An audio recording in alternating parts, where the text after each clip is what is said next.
Good evening and welcome, everyone. I'm just going to pause for a second to make sure everyone is with us in our room. Thank you for joining us at College 101, Discovering Your Shining Path, College, University, or Technical College. We are so excited that you are here today. I just want to share a couple of the College 101 partners that we have with us as we share some of the information, and partnered with us during this journey is the Florida Department of Ed, Method Learning, Florida School Counselor Association, Positive Pathways, Florida College Access Network, Take Stock in Children, College Unmazed, Avid, Florida Shines, Office of Student Financial Assistance, Path to College, Florida, PTA, Polk County Public Schools, Florida Association of Student Financial Aid Administrators, and Florida Trio. So those are our partners for College 101. If you like at this time, we do have the option of putting the live closed caption on. So that is available by simply clicking on the CC icon at the bottom right of your screen. At the end of our session, we will give you time for the opportunity to ask questions, but we also want you to be able to use the Q&A option at the top of your screen to jot questions down that you may have throughout the presentation, and then those will be answered at the end of the presentation.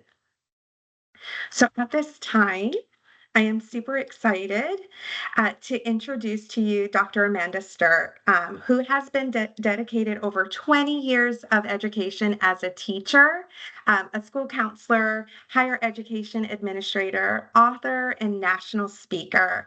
She currently serves as the Director of Corporate and Community Education at Florida Southwestern State College, where she has developed innovative workforce and community programs.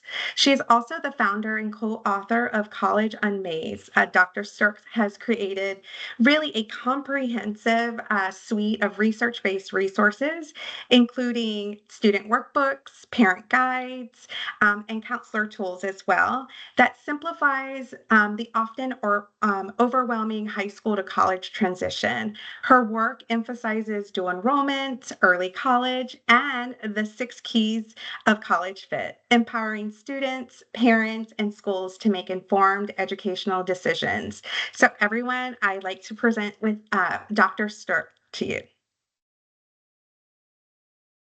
Hello, everybody. Thank you so much for having me on. I have been doing this presentation and working with Florida Shines for the last several years. And one of my favorite topics, I know I was talking to a potential student today and having this very same conversation. And I said, come to the webinar tonight because you're going to learn so much, because I think it is so instrumental for both parents and students to get that information. So if you are a student, holler to your parents and say, hey, come on over here and watch this webinar with me. And if you're a parent, do the same. Get your student to come with you because it is really important whether you are in middle school, 9th, 10th, 11th, or even a senior starting to look at what's going to happen next year to start having these conversations. So I am going to be giving you a lot of insight and kind of things to think about and chew on as you really start this college process. Again, whether you're in middle school, high school, it's a little bit of everything. And feel free, as they said at the beginning, to ask questions in that Q&A. There's a whole team behind me that are answering the questions as we go, and then we are going to have some time for Q&A at the end. So they always save those most asked questions, and we'll dive into it. Really exciting. So I am going to just take a minute here and share my screen and get the presentation up and going, which is great.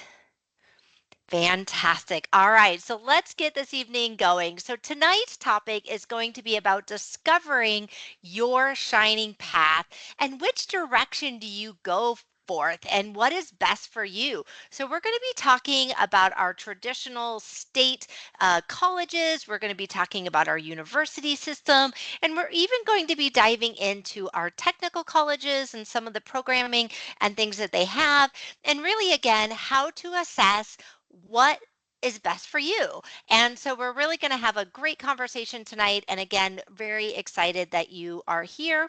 So, as Laura said, my name is Dr. Amanda Stirk. I have been doing this a long time.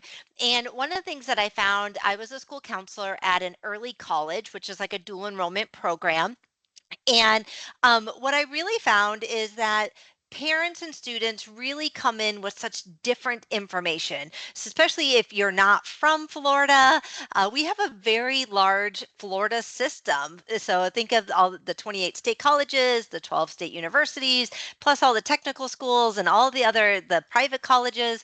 We have a huge system. And then you add on Bright Futures and the different academic programs like dual enrollment and Cambridge ACE and IB and AP and all the academies. We really have so much, but it was really difficult for families to kind of navigate and understand what should I be asking when. So I just started writing and blogging for my own students, and I started meeting some other counselors saying, wow, I love this information and this curriculum and what you're using. Is there any way that you could share that with us? And then that started about 10 years ago. And I have other co authors, and we actually wrote the College Unmazed workbook, which really is from your ninth to 12th grade program on how to build those essential skills to make sure you are post-secondary ready, not always university ready, but even college ready or technical school ready, or what's your next goal after that. And then we also want to make sure that you understand how to go through the process with ease and confidence, but more importantly, how do you make an informed decision? I have a senior, or actually she graduated, sorry, who, as I went through the process last year, and I've helped literally thousands of families go through this process.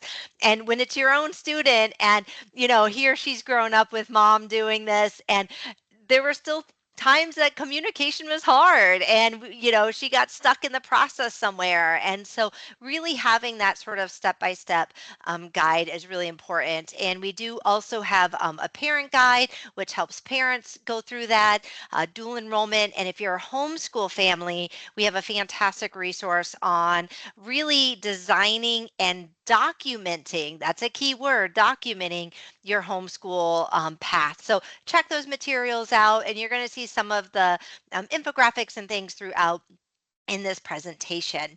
So one of the big questions I get from students is, especially with, there's a lot of stuff going on in the news and there's different feelings about post-secondary education, but the big question always come down to, why college?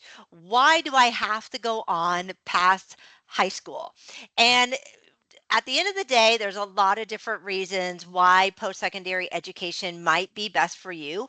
But when you look at the grand scheme of things, when you look at sort of what we consider the workforce, right? The employers that want to hire you and pay you to have a career, is what does that look like, right? And what's the best likelihood that you're going to have a career that pays well, pays the bills, allows a little extra money, allows you maybe to have a family, to go on vacations to Disney World or whatever that looks like. So one of the things that we like to follow is, and this is Florida numbers, what is the average wage of somebody with different levels of education? So if you look at less than high school, right now in the state of Florida, you're under $22,000.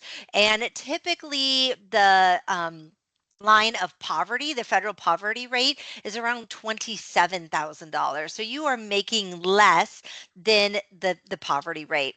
A high school diploma pays over just a little bit over that high poverty rate at about $32,000, $33,000 a year. If you get a career certificate, now it starts depending when you get into what type of certificates or technical AS degrees and so forth, because people in HVAC and cyber technology, there's so much that there are some very wealthy students that are able to get that with an AS degree or an AA degree. But most career certificates, that's going to be your 2 year, typically year and a half to 2 year program, make on average about $62,000. a bachelor's degree, and we'll talk more about these programs as we get going through the evening. A bachelor's degree is your 4-year degree, and that's about 80,000, and a master's degree, also think of your doctorates and your JDs and things like that, is around 95,000 or 96,000. So the biggest thing is over your lifetime, if you do the math between a high school diploma and a 4-year college degree, it is over $1 million difference between the two. That's a significant, when I look at $1 million in front of me and say, okay, I need to do an extra, math class or an English class or have this degree. And we'll talk more about like tuition and things like that. So when you look at, there's a word called return on investment, the time spent, the money spent for tuition and books and things like that. But when you look at it, significantly having post-secondary education is important. And what we also find is that most of our jobs here in Florida require some type of post-secondary education. So right now it's about 60%.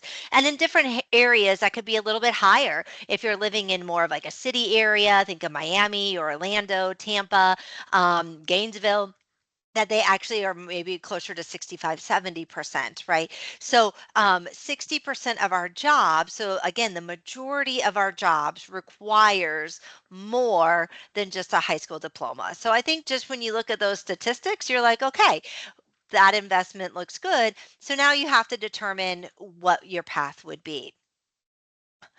So one of the things that I think is really important with teens today, and I think I would say this for myself way back, when, um, is a lot of times we think of our career progression as, what do I like to do?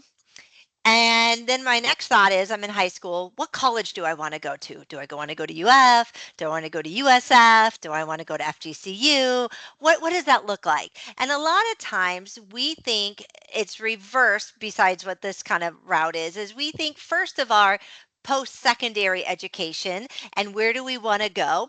And then we're going to get there. We're going to explore some options. We're going to take some classes. We're going to do some things. And then we're going to choose our major. And then once I know my major, okay, I like business. Okay, I like this marketing. Okay, I like economics. Then we decide with my economics major, now what can I do? We do a career. But I would really explore you to look at it and switch it differently, where you think about, what do I want to do? What do I need to get that career? So, what major or program do I need to have to be able to potentially have that career? And now, which post secondary education is best for me based on time, based on money, maybe based on name recognition, if that's important to some people, but based on a lot of different factors. And we'll talk about some of those factors later on in the presentation.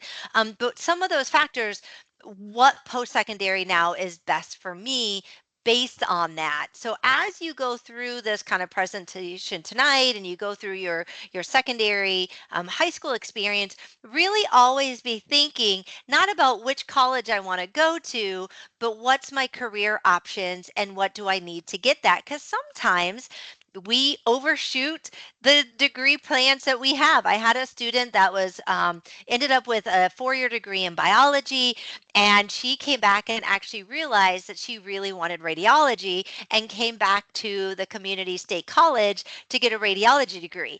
What ended up happening is that biology degree, she learned a lot, but she didn't technically need that degree. And so she could have saved some time and money and gone right into that radiology program. So really paying attention to that, so that way you're not wasting time and money in a program or at a school that really doesn't match you.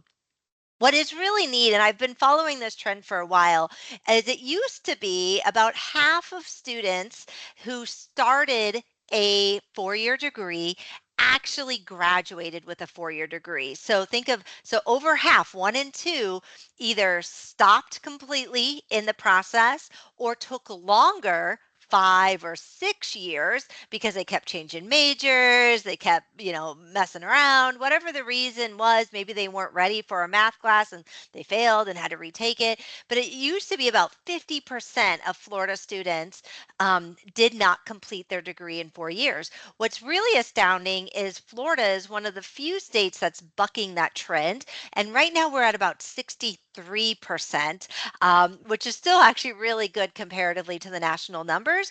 But when you still think of that, 37% of students are either not going to finish or they are going to be dropping out. And I don't know about you, if I'm a parent, right, of a freshman in college, I don't have a 5, 6 year financial plan. I have a 4 year plan. So, really understanding what are those opportunities? How do we get in that career and that major right away? So, we're not wasting time, we're not wasting energy, but we're able to really progress. Some of the other things that we find is when you do choose to go based on college alone and not career through major, is that we find a lot of students regretting that choice. They kind of start tracking in one way and they're not able to kind of get off that track. And so, some studies have shown about half of the students at the end have kind of regretted their major. And if they were to go back again, they would have done something differently, right? So, like that student I talked about, radiology, is really important. And then also the other thing that we're really finding, especially with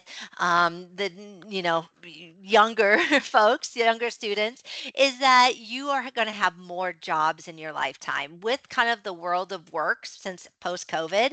Think of all the remote work that we have, all the different opportunities and AI, and things are just changing at a rapid pace. So what we're seeing is more students are having more jobs, and gone are the days where you just get a job and you stay at it for 30, 40 years, you retire and you move on.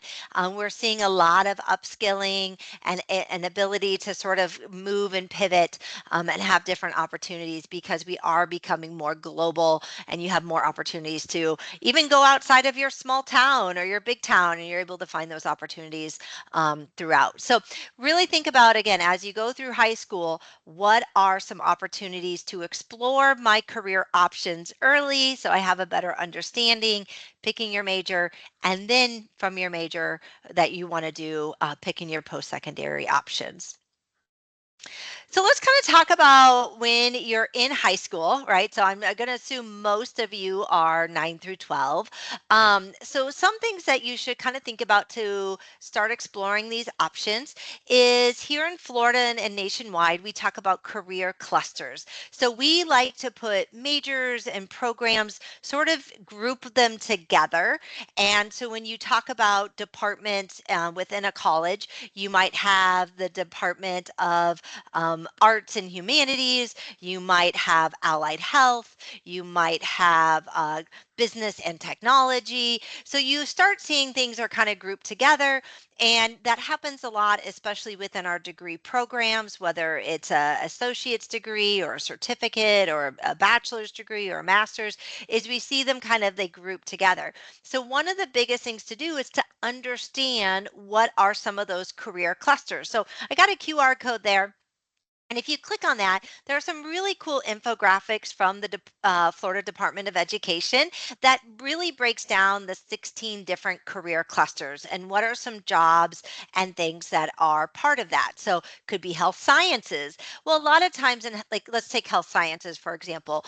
Um, the first thing when I say health sciences, typically we go to nursing, and then from nursing we go right to like medical, being a physician, a doctor. But there are so many other things, like the student that wanted radiology. Think of dentistry. Think of it could be a CNA, an RN. It could be EMT. So what does that all look like? So there's so many more things in health sciences than just being a nurse and a doctor, right? So what are my opportunities to, I want to help people, I want to work in the sciences, but maybe I don't want to go to school for 12 years to be, an MD doctor.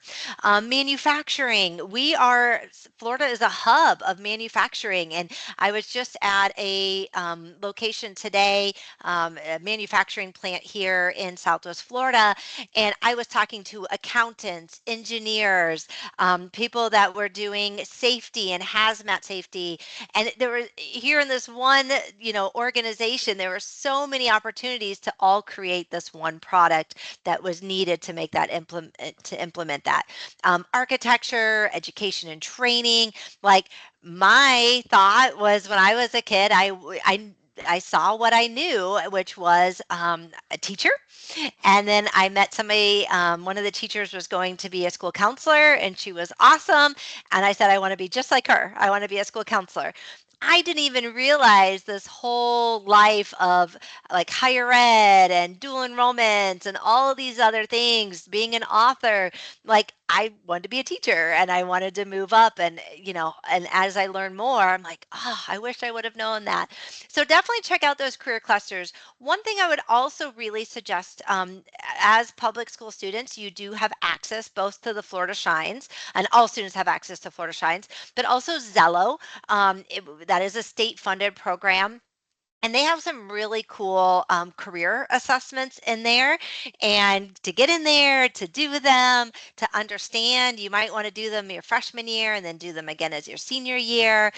If you don't have Zello, because maybe your school doesn't utilize it, I would use it's called ONET, and you'll see it under Explore Options, the one onetonline.org. Got to read it correctly. So what's really cool about that is they will give you basically, it's called the Holland codes, and they'll ask you some questions. Do you like doing this? Do you like doing this? Do you like doing this? And it'll give you some of those career clusters and be like, oh, Amanda, you would be really good at this. Check this out. And then what you can do is within that ONET, you can go in and see, well, if I have a 2-year degree, how much would I make? If I have a 4-year degree in that same kind of field, how much am I going to make? If I have like a master's or a doctorate, how much am I going to make? So you can see if there are stackable options, to still be in the same field, but maybe, you can grow as you go. So I really like the ONET. I think it's a great resource. It's free. It's run by the department. I think it's part of Federal Department of Education. And then Road Trip Nation is another one. If you want to explore different careers, they have some great videos and things that you can watch. But those are just some free resources that I think every student should try. And then when you get your information, your scores, go talk to people about it. So one of the biggest things in College Unmazed that we talk about is building your college support network.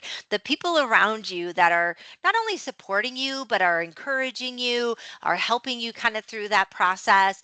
And talk to them, take them your scores and be like, look, this is what this says. What do you think? Right? Does this match me? Does this not match me? Why did I get those scores? If it doesn't quite match, why is that? Why do you think it gave me that? Ask them that, because they're going to maybe see something in you, and maybe maybe they have some insight that you don't have. And so definitely use that college support network, counselors, teachers, parents, cousins, trio programs, whoever, to do that.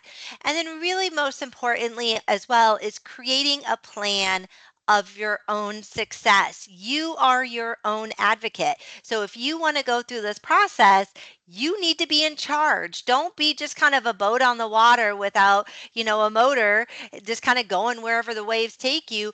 Be able to really think about using your time wisely, and what does that look like? So what are some opportunities that the school has available to you? And we'll talk about that in the next slide. So really paying attention to, even if you're in a rural area or in an urban area, what's available? How can you access it? Do you need prerequisites? How do I make sure I'm getting all my graduation requirements? If I am planning on going to like a 4-year university, what are my university entrance requirements? For example, foreign language, not a high school graduation requirement, but most of the universities here require, at least 2 years of a foreign language. Same with Bright Futures requires 2 years of foreign language. So you really want to think about, what are the opportunities? How does that connect with high school graduation? And is that setting me up for my goal of post-secondary education? So, what are some options that you should be exploring? As I mentioned, you want to develop this plan. So, there's really kind of four key areas that I think we really all need to be looking at, because we are looking at not only kind of building that resume and figuring out kind of what I want to do, but also really, what do you like? It is much safer and easier and cheaper to figure out you don't like something in high school versus paying thousands of dollars and getting a year under your belt at a college or university to realize I don't really want to be a nurse and I don't like blood. That's not my thing, right? If you would have maybe gone through a CNA or a health program or volunteered at your local hospital, you could have figured that out maybe as a 10th grader. So it's really important that you allow yourself as many opportunities to explore what's out there. So some extracurriculars, think of part-time work. Universities, anybody, we love when kids work part-time. Now, we're not talking 30, 40 hours. We're talking like a nice part-time job, whether it's at Chick-fil-A or Publix or wherever, but it's that time management, it's that customer service. There's a lot of skill sets that are in those type of work. Even babysitting, those are things, again, that it can be really important. Community involvement, what are some ways that you can get actively involved?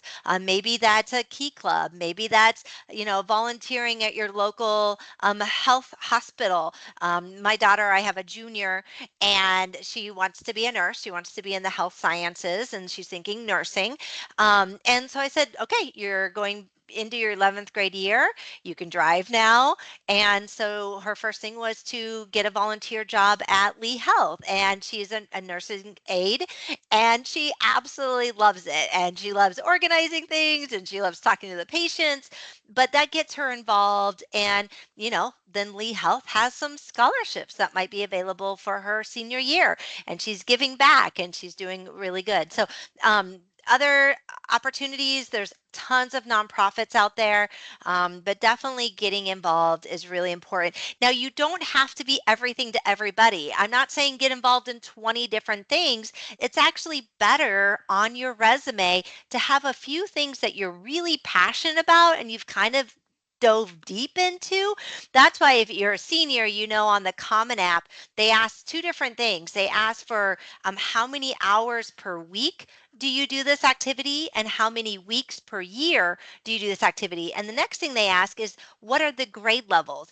So they're looking at that longevity, right? Have you been ninth, 10th, 11th, and 12th?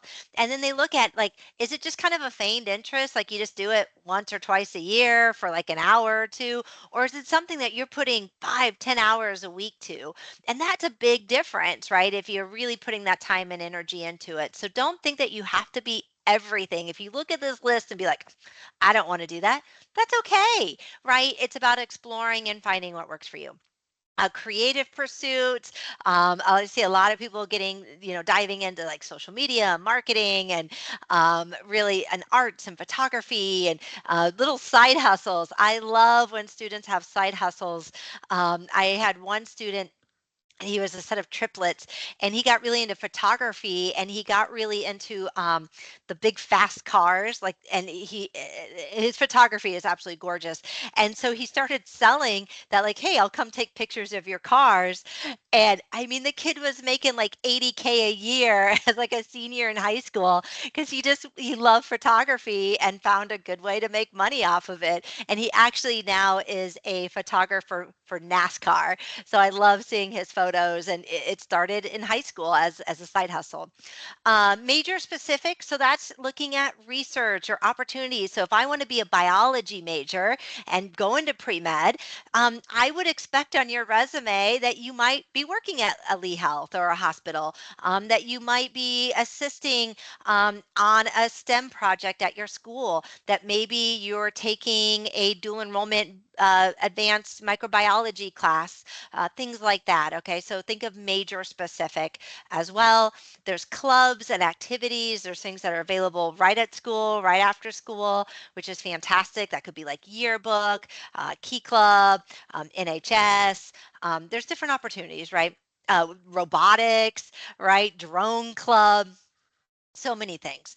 And then leadership. So that's another question they asked on the Common App, which most of our universities and colleges, most of our universities use the Common App, and they'll ask you, what's your leadership, what's your position, and they'd love to see that growth. Well, maybe you were a member as a freshman and sophomore, and then you became treasurer, secretary your junior year, and then senior year, maybe you went for vice president or something like that. They want to see that growth along with that longevity.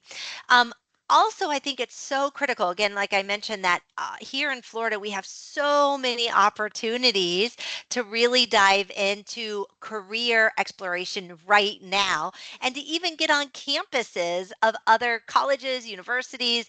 So, really look at what your school offers. So, can you get an industry certification in a field like a Microsoft or a C++, or maybe there's some computer programming or different things that you can get. Maybe there's some career technical education that you can get. If you're thinking of healthcare, getting your CNA. Maybe you have an academy, a health science academy, and you can get your CNA, and then you can also take your biology and chemistry, and maybe senior year you take biology or anatomy physiology at the dual enrollment. Which is the next dual enrollment, phenomenal. Our state colleges and most of our state universities have those opportunities. And what I love about dual enrollment, and I am a little biased because I did run the program at FSW for many years, and literally tens of thousands of students went through that program, is that you can pick the classes that you're most successful in, right? So if you're not good at math, you don't need to take college algebra pre-calc at the college, then maybe take that at your high school and go with, algebra 2 pre-calc and do that at your high school. But if you're really good at science, or you're really good at writing or creative writing, then take those through dual enrollment. Same with AP. You can really mix and match where your successes are. So AP, IB, and ACE are all great programs to sort of, IB and ACE, you don't really dabble in like you do with AP and dual enrollment, where you could just take one or two. Typically IB, you kind of start that program, or ACE, as a freshman, and build through. But with Bright Futures and all that, all fantastic. And then how can I use my electives? What are some opportunities that I can do to really explore different career options? Maybe some schools offer internship opportunities where you can go do like a work study somewhere last period and you get credit for it. Fantastic. Now, again, we talked about the world of work, right? It's increasing. So there are so many specialty programs out there at your fingertips. So I'm always amazed when a kid will come to me and said, "Oh, well, I didn't really have any opportunities at my school." And I'm like, "Have you been on the internet?" There's so much. Um, think of Florida Virtual, right? So Florida Virtual School, so many opportunities to take on honors classes and AP classes, and take on some of those different things that maybe your school doesn't have. My favorite word, one of my favorite words, is MOOCs. This is a fun word to say, MOOCs. So MOOCs are massive open online courses. Now, these are not typically for credit, but like Coursera is one of my favorite programs. It's run by major universities: Duke, Harvard, UPenn, UF, FSU. They have all these online courses that you can take. I had a student this summer that was trying to, work on building his resume a little bit, really interested in sports management. He's like, "Well, what do I do? It's summer." I say, "Take a MOOC." So we looked at Coursera, and I believe Duke University had a class on sports management. So a good way to add to your resume, see if you like those things: neuroscience, marketing, You name it, they have it. Okay. Tons of summer programs, your local community colleges, your local high schools, a lot of the universities. They're all over, but summer programs are a fantastic way to dive in.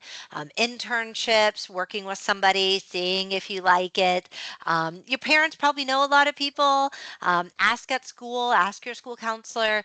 Um, Adults love when kids have that gumption and advocate for themselves. And, most often they say yes. So just don't be afraid. The worst they're going to say is no. But just ask, if you have your resume ready and everything's kind of lined out and you're like, and you can even cold call some people and say, I'm looking for this. What can I do? And then we talked about work a little bit. So other ways to sort of explore starting early, explore your options, right? So I'm here in Lee County, and we have our Lee County Big College District Fair is next Tuesday. Love the college fairs. I love when they come to your high school. What I love about that is those colleges and university. That's typically the admission rep that is there overseeing that area is the one that typically kind of reads your application and knows your high school. So they're good people to know and ask questions on. I love a good college visit. You don't always have to go up there. You could do it online. There's a lot of virtual tours in person. I know, for example, I told you I have a junior and we just signed up for a bunch of open houses. So FGCU has an open house and it's a full, and I love the open houses. If you can do an open house over just a traditional visit, highly recommend because they pull out all the stops for you, right? It's like there's activities and there's clubs and there's music and they have professors out. You get to talk to the deans and the students, and it's just a really fun day on campus. Tours are fun, but they do them, they walk you through, and you only really get to see kind of one person. So I know FGCU has one coming up. USF has them all the time at their different campuses. FAU, I know, has some. So definitely check them out. So just Google the name of the school and say open house. I know Florida Southwestern State College, we have open houses and they're fun. And again, there's tons of stuff and usually there's a food truck and things like that. Different career programs, summer camps, high school programs, all those things. Explore now, get on campus. Don't be afraid to walk around campus. If you're going to go visit over to Miami, go check out University of Miami. Go walk around the campus. You don't have to do a formal tour. If you're taking a trip up to Appalachia this year, you can stop by Clemson on the way. We did that last year, Clemson, and then we stopped by Georgia Tech, and then you do the loop. So again, just put yourself out there, look at different things, make the time because it will save you so much time and energy at the end. So let's kind of talk about our three main programs that we have here in Florida. So the first one you're going to find is what we call our career technical colleges, or CTE, typically for short. We say that a lot, our CTE programs. And really, what the career and technical colleges do is they really provide direct workforce credentials and certificates. So they are typically shorter term, anywhere from 6 months to 18 months, and they are industry specific, that you are leaving there with a certificate that will get you this job. Okay, so you can do an HVAC program, and at the end of that, you can be an HVAC certified person, right? And there's tons of credentials that the list is endless of what they have, but they're short, they're easy, and a lot of kids like those because you don't have to dive too much into more math and more science and just taking classes that you feel like maybe might not be right for you, but you get that hands-on experience. So super job ready focused. Health sciences, IT, construction is a big one, automotive, hospitality is another one. And typically, it's a quick entry. You can get in and out pretty quickly, and you usually have a good livable wage, right? I showed you those numbers early on, significantly more than just having a high school diploma. And then we have the Florida college system. So we have 28 state colleges, what formerly used to be known as community colleges. I think there's still a few of us that still have the word community within our name, but for most of us, we have flipped over to state colleges. And the reason we have done that is because pretty much almost all, I believe, 28 of the state colleges offer not just associate degrees, but they also offer typically some bachelor's degrees, right? So there are some for, instead of just, so we have some 4-year programs. For example, at FSW, we have like a criminology, we have elementary education, we have a nursing. But typically they are associates of arts, associates of science. Now, associates of arts is your general education courses with the idea that you are transferring into a bachelor's degree. So whether you're staying at the Florida college system and you're going into a bachelor's degree with that school, or you're going what we call a 2+2, and we're going from FSW to FGCU, or we're going from Santa Fe to UF, or we're going to TSC. Haven't quite, they just changed from TCC to TSC. So TSC to FSU. And a lot of times we have what we call a 2+2 partner. So our credits, our pathways are aligned. If you start with the college system and you go to the state university system, it's a nice, easy pathway. So definitely check out 2+2 transfer guarantee. But they do have certificates as well. And so it's really nice because you can get certificates within an AA or an AS, and then those can roll into a bachelor's degree. And then we have our Florida University system. So we call that the SUS.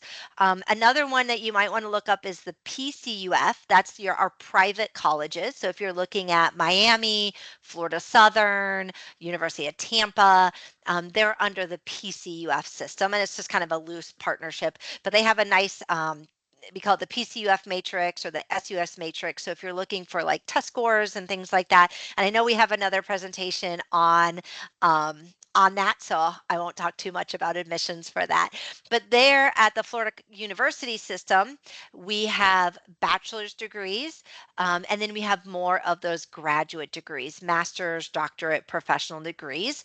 And so they have a lot more advanced degrees, and they are more selective. So our state college system, more open access. You have a high school diploma, you can come in. UF, for example, UF had 90,000 students last year, and the scores keep going up for ACT, SAT. So they have a different selectivity because they can. They're a university comparatively to the Florida college system. So we've talked a little bit about degrees and different things like that. I just like this chart because I think it's really important for students to know while they're in high school, they can start earning certificates. Some students can already start earning credits for an AA degree or even an AS degree. That's through dual enrollment opportunities. Now, I did see a question pop up about which is better, dual enrollment versus ACE versus AP. It really depends on where you're going to be successful. But the thing I want you to note is here in Florida, we have something called credit by exam. So they have gone through with every credit, like AP exam, IB, Cambridge ACE, and they said if you pass with this score, this is the college credit that you are guaranteed to get in our state college, state university system. And so you can see if I'm looking for engineering and these are the classes I want, if I'm taking AP, ACE, I can go through and make sure that they match, that I'm really making sure to get as much credit within my field and my career as possible. So I like all programs. I don't think anything is better than the other. I think it's whatever the student really, where they are going to find the most success. So there's a lot of value with IB and ACE and being in that small school setting and kind of being a school within a school. But dual enrollment's fun. It's a big campus, but you have to really self-advocate and be ready for that. So it really depends. So certificates are the smallest. Associates of Science, a lot of the certificates roll into an Associates of Science. Those are directly employable. Some AS degrees go into a bachelor's degree, but not as much. The goal isn't always to go get a bachelor's degree. With an Associates of Arts, the goal is to go on and get a bachelor's degree traditionally, right? So you're getting that and you're getting your prerequisites to roll into a bachelor's degree and then master's, doctorate, and so forth. So you can kind of see, technical community state colleges have a wide range of programming as well as the colleges and universities. So just some other kind of programs to explore, and I want to make sure that to leave plenty of time for questions and answers. So we'll do about another 5, 6 minutes, and then we'll open it up for questions at the end. So these are just some kind of, just maybe take a picture of it. These are things that I want you to kind of think about that a lot of times parents and students don't understand some of the terminology or how it might affect you. So I talked a little bit about 2+2. You start at a Florida college system, an FCS, state college. You get your general education classes, and then the idea is to transfer to our state university system. And that's called 2+2. They're nice pathways. They're great. There's some laws and rules on how you're basically, if you have your AA, you're guaranteed to go somewhere for your university system. So definitely check out 2+2. 4+1 are accelerated pathways, with a lot of you coming in with dual enrollment credit, AP credit, and so forth. 4+1 accelerated pathways are when they sort of combine an undergrad with a master's degree, which is really cool. I was talking to a student the other day that was looking at computer science, and he has like maybe 25 AP credits. I'm like, you're going to get out early. You can either get out early or use that same 4 years, and now in that fourth year, you could go get a master's in computer science. And he was looking at FIU, and they also call that accelerated pathways. There are some that are guaranteed pathways that if you start here and you go through it, we guarantee that you will have a graduate program ready for you if you do XYZ. So really cool programs, especially if you're looking at medicine, a JD program, architecture, computer science, engineering. There's a lot of programs, so those are really cool. Limited access programs, that's really important to note. I told you earlier that my daughter wants to go into nursing. Nursing, for most programs, are limited access. That means you have to go do the prerequisites first, and then you apply to get into that major or that program. And that can be very, very selective. So there are some universities that say 1,000 kids want to go into nursing, but they might only have 200 spots, right? And so it's a rubric. They check your grades, they check, what grades are in your core classes, your extracurriculars. And so really making sure that if you are looking at a limited access programs, that you understand what the requirements are to get into that, and that it's not a guarantee, right? So even if you start at that university, so think of the one university I mentioned, what are those 800 other students going to do? Are they going to wait a semester and apply again? Do they go to a different major? Do they transfer to a different university? On the flip side of that, there's a term called direct entry. So there are some programs that are saying, hey, if you start with us here, we will guarantee that path. Kind of like accelerated pathways, but not for it's for undergrad, right? It's for those limited access programs. And that can be really nice to have that guaranteed spot in that nursing or that limited access program. Honors programs, oh my goodness, our universities and even our state colleges, there are so many honors programs that really give you that hands-on research and programming. My oldest daughter, who's at UF, she did the honors program at FSW, and she is going to be a published author because she did a research capstone project with a professor on amphumas. They're like these little they're like little salamanders with tiny little legs that don't really work. But she had this whole thing about health and this virus, and she went up to UCF and was able to figure out about this virus and if these amphumas had them. And she's a published author, but she was able to do that through the state college honors program. And for example, like FSW, if you do the honors program at FSW, you have guaranteed admissions into USF, which is really cool if you transfer in. So there's a lot of opportunities there. So definitely check those out. Study abroad, internships. Again, your goal is career. Your goal is to get a job. So how is your school going to help you do that? Even the community colleges and technical schools have those opportunities to do apprenticeships, to do that hands-on, to get out in the world and do something. Suggest it. And then we have specialized institutions. We have something called Colleges That Change Lives, which is Eckerd College. There's several, or specialized institutions like HBCU, historically Black colleges and universities, art, tech schools, things like that. So those are just some kind of programs to explore as you go through. So we'll quickly go over this because I want to make sure that we have enough time for some questions.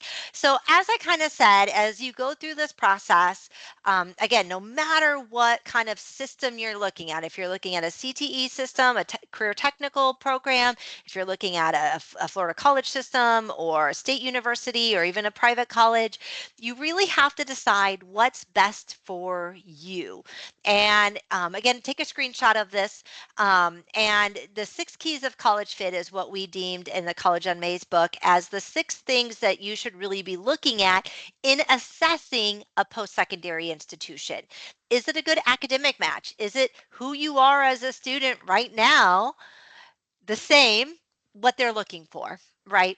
And let's be honest, not everybody, when you have 90,000 students applying to UF, not all those students are going to get in, right? The Florida college system, you have a 2+2, you can go through. Maybe that matches you today and UF will match you later. Okay. So think about academic match, career match. What are those opportunities to really get involved and, explore careers, make sure internships, things like that. Financial match is really important because we all have different financial restraints, right? So think of um, some families can just write the check and be okay. A lot of us need those scholarships. We need that Bright Futures. We need that FAFSA. So, what can my budget do is really important. Personal match. What about the things that just sort of match me as a person? Could be size, it could be location, it could be the activities on campus, maybe diversity. What's important to you and makes you feel like you can be successful? And then the last two, I think, are often overlooked. Student outcomes. We talked about graduation earlier, graduating within 4 years. Those things like graduation rates is important, retention rates is important, how much do alumni earn? All of those kind of key metrics are really important. And lastly, student support. How, once I get there, are they going to support me as a student? That could be advising, counseling, like mental health counseling, tutoring.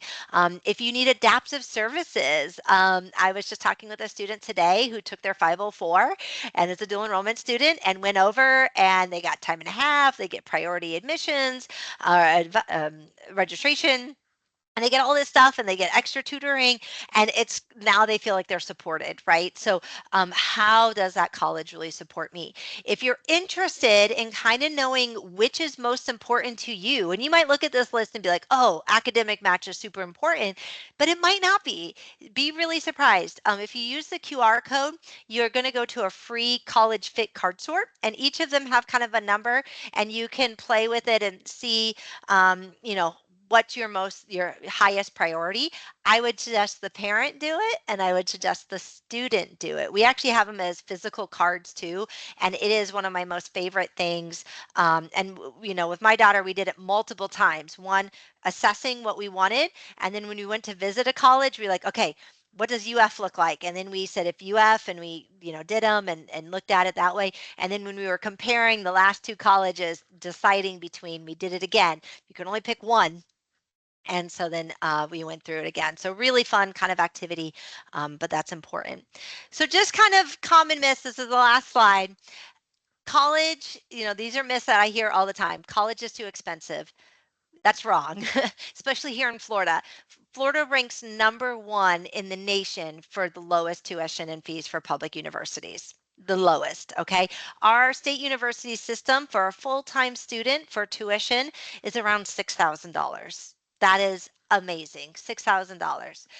For a Florida college system, community college is around $3,000 full time. That's a 30 credit full time student. So staying at home, doing that is extremely reasonable. We are not talking $100,000 a year here, people. Okay. And so when people are like, college is too expensive, not if you go through our system. It really is not. And the return on investment for $1 million is a big deal.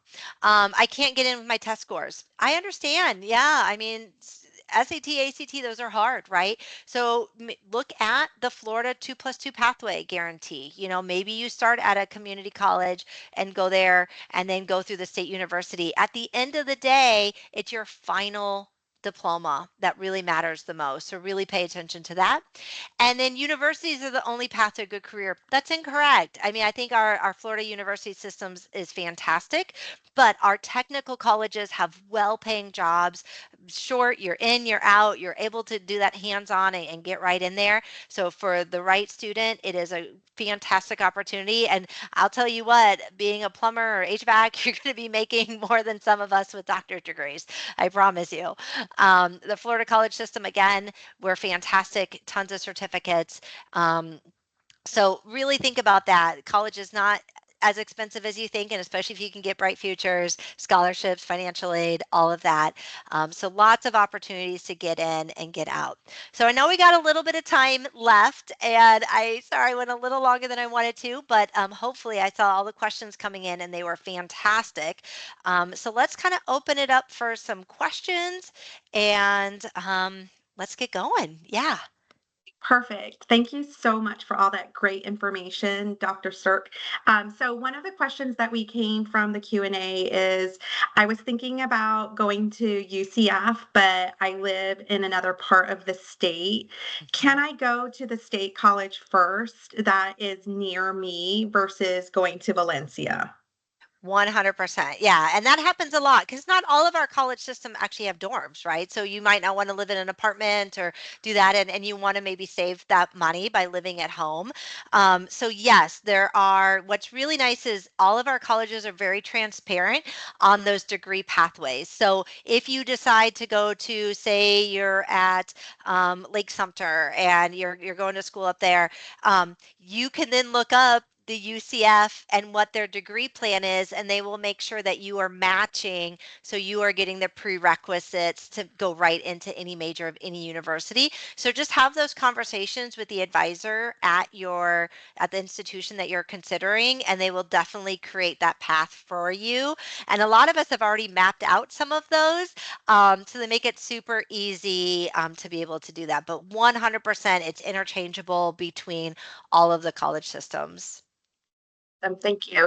The next question I have is, if I attend a technical college first, can I Mhm. still go to the university later?